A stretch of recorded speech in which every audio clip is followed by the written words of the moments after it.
एक गांव था। उस गांव में शाम ढलने के बाद कोई भी गांव वाला घर से बाहर नहीं निकलता था, क्योंकि उस गांव में एक भूतिया समोसे वाला था।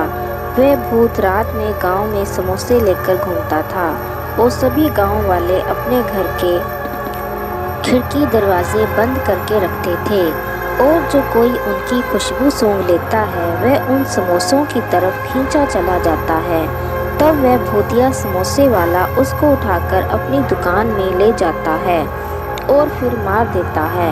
इस गांव में सुखीराम शहर से पढ़ाई पूरी करके अपने घर आता है। उसकी माँ उसको देखकर खुश होती है। सुखीराम अपनी माँ से कहता है कि मैं बहुत सालों बाद आया हूँ, अपने दोस्तों से मिलकर आता हूँ।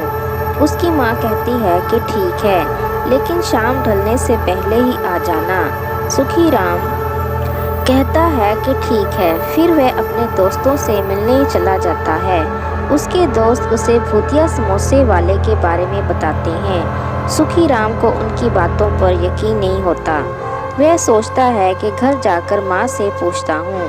वह घर जाकर अपनी माँ से पूछता है तो उसकी माँ कहती है कि कल बात करेंगे इस बारे में, अब जाकर आराम कर लो। सुखीराम अपने कमरे में चला जाता है और अपने कमरे की खिड़की खोलकर सो जाता है। उसे अपने दोस्तों की बात पर यकीन नहीं होता। रात को वह समोसे वाला भूत वहां आता है, लेकिन सभी की खिड़की दरवाजे बंद मिलते हैं। वह कहता है कि ऐसा नहीं हो सकता कि मैं खाली हाथ जाऊं। तभी उसकी नज़र सुखीराम के कमरे की खिड़की पर जाती है। समोसे की खुशबू सुखीराम के पास जाती है। खुशबू के कारण सुखीराम बाहर आ जाता है और वह भूत उसे उठाकर अपनी दुकान में ले जाता है। वह उसको करने वाला ही होता है कि तभी उसको सुखीराम के गले में एक ताबीज़ दिखाई देता है। वह सुखीराम से उसके बारे में पूछता है। सुखीराम बताता है कि वह उसके पिता की आखिरी निशानी है। भूत रोने लग जाता है और कहता है कि ये ताबीज़ मेरा है, तुम मेरे बेटे हो।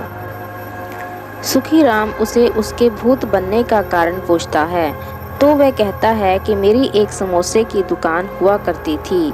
तभी सरपंच के बेटे ने भी मेरी दुकान के सामने अपनी समोसे की दुकान खोली। उसके समोसे अच्छे नहीं होते थे, इसलिए सभी मेरी दुकान के बने समोसे खाते थे। एक दिन उसने मेरी दुकान में आग लगा दी। उसे दुकान के साथ मुझे भी जलाकर मार दिया। सुखीराम उसे कहता है कि फिर आप गांव वालों को क्यों मारते हो? तब उसने कहा कि जब मैं जल रहा था तो किसी ने मुझे बचाया नहीं, सब देखते रहे। सुखीराम कहता है कि सरपंच के बेटे से बदला लेने में मैं आपकी मदद करूंगा। आप वादा करो कि किसी भी गांव वाले को नहीं मारोगे।